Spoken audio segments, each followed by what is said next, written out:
How to growl without hurting your throat or damaging your voice. Now, I've been singing for a really long time, since 1999, and I started teaching in 2003. And as a singer, I've toured all over the world. I've sung in more than 30 countries. I've performed to thousands and thousands and thousands of people. I don't know how many gigs I've done. I lost count probably about 180, but that was a really long time ago, right? I've done thousands of gigs, and I've worked with, at this point, thousands of singers and helped thousands of singers. And what I have noticed with a lot of singers and some voice coaches is that they're giving the wrong advice about how to growl. So in this video, I'm going to share with you how you can stop growling in the wrong way, start growling in the right way, so that it doesn't feel like your throat is burning or that you have to stop singing. And I'm going to give you some exercises so that you can do that. Now, remember to subscribe and hit the notification bell. And I want to thank everyone who has subscribed so far. So I've got hundreds of videos on this channel, and I want to help as many singers as I can. So by you subscribing, liking the video, commenting on what you like about the video, that helps me to get my videos out to more singers, so that as a community, we can help each other even more. So what I've seen is people growling in the wrong way. And the most common thing that I've seen, the most common advice that I've heard that isn't right and that will hurt your voice, is to clear your throat. And it already feels uncomfortable. Now, it does sound like a growl, but if you were to do that consistently and you were to try and sing on that, you're not going to last very long. You probably wouldn't last more than a couple of songs. And if you like growling, if you like this embellishment and this effect, and you do it a lot, you're going to have some problems very, very quickly for a long time. So what I want to help you to do is minimize or eliminate any bad habits that you have already. And if you haven't started growling yet, fantastic, because I'm going to help you to start in the right way so that you don't cause damage. So the first thing to do when you start to learn how to growl is to take it slowly. It's an advanced technique. It's something that you need to build up to. And if you want to put it in songs, take your time. Please don't try and rush this. With advanced techniques like belting, with vibrato, I've got lots of videos on vibrato as well, with distortion. Growling is a type of distortion. Particularly with distortion, it does take some time, especially if you've been singing for a long time and have bad habits. So take your time, and the next thing is to make sure that you hydrate. Remaining hydrated, staying hydrated, my favorite thing, is very, very important. It is drying, but drying in this case doesn't equal damage. But if you continue to stay dry and you continue to growl or do distortion on a dry throat, you are then going to create damage, obviously, because we need to hydrate. By the way, if you are really serious about singing, I recommend taking my free 5-day course. You're going to find that in the description or in the pinned comment. Just go to the link in there, pop your details in, and I'll send that directly to your inbox. If you don't see it, just check your spam or your junk, bring it out, and make sure that you whitelist me. So the easiest way that I know how to help you to growl is to start with an sound. Now, the actual sound is a kind of rattle at the top, at the back of your throat. You don't ever want to hear any burning and feel any burning and scratching here, ever, in any type of singing at all, ever.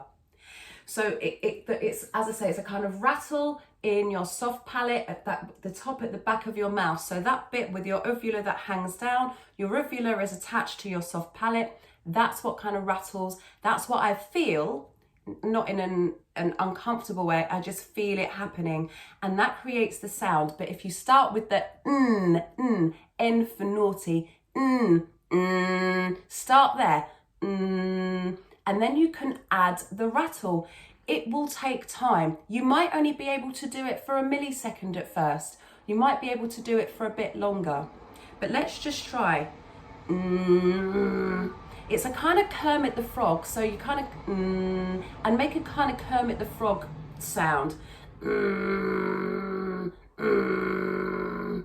Okay, and you're gonna feel it. Now I can feel that it's already drying, which is, you know, it's fine. I'm just gonna hydrate. But when I stop doing it, I don't now feel it. But it's not a burning feeling. I can just feel it. So start there. And you don't have to do it really hard. With everything to do with singing, the more that you force it, the more uncomfortable it's going to be, and that's going to cause problems. So start nice and lightly. And then eventually you can put it into a song. The first exercise is to just sing on a low, soft sound, with that Kermit the Frog sound, and distort and growl.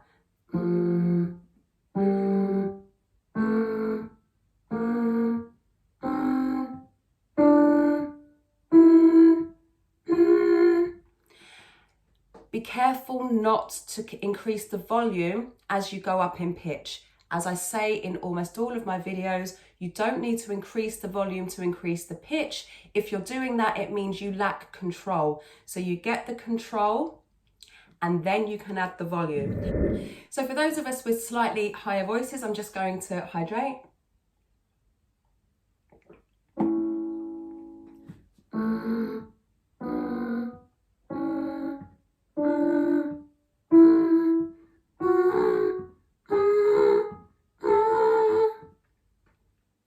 You can hear I haven't I haven't practiced this exercise in a while.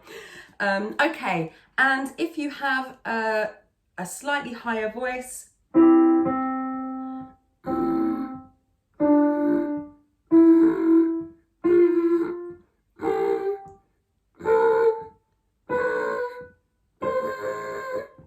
okay, remember to hydrate. You want to be confident that it's not causing any issues here. So if you're feeling any scratching or croaking in your throat, if your voice sounds croaky afterwards, then stop, hydrate, take a rest.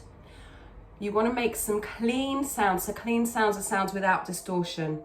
And once you can make clean sounds, we can go back to the distortion. So what we can do is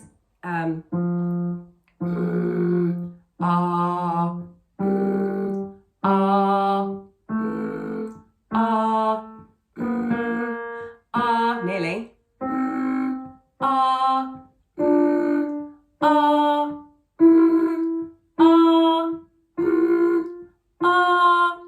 So what that does is it creates a differentiation between your distortion and ensures that you're creating a clean sound afterwards. That makes sure that you're doing it in the right way and you're not causing damage.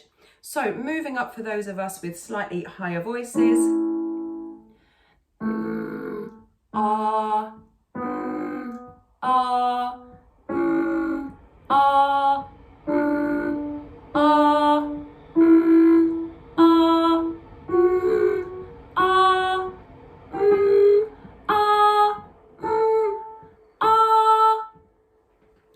And for those of us with even higher voices, let's start here.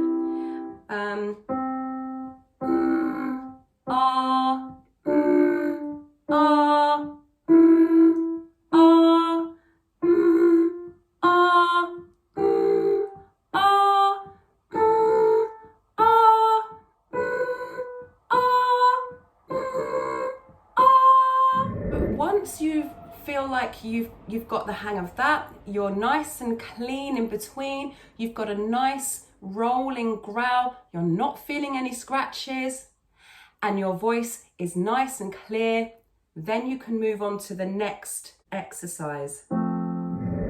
Na, na, na, na, na, na, na, na. I definitely need to hydrate now. And for those of us with slightly higher voices,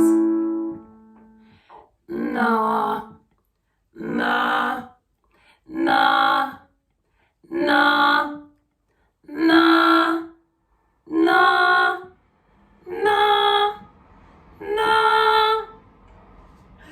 Okay, you can really kind of hear that Kermit the Frog sound coming through. And for those of us with higher voices, na, na, na, na, na, na, na, na. Now you can do it then when you come to belting. So, I don't want you to be no slave. But what you don't want is to growl instead of being able to hit the note. There are some singers that do that.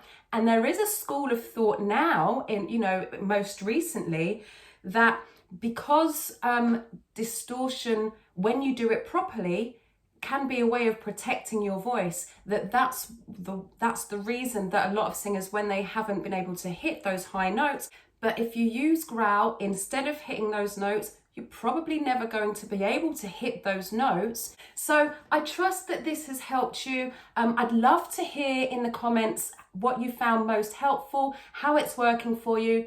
Take it slowly, stay hydrated, and share this with someone else that you think is going to benefit from the video. I'll see you soon. Stay hydrated. Ciao!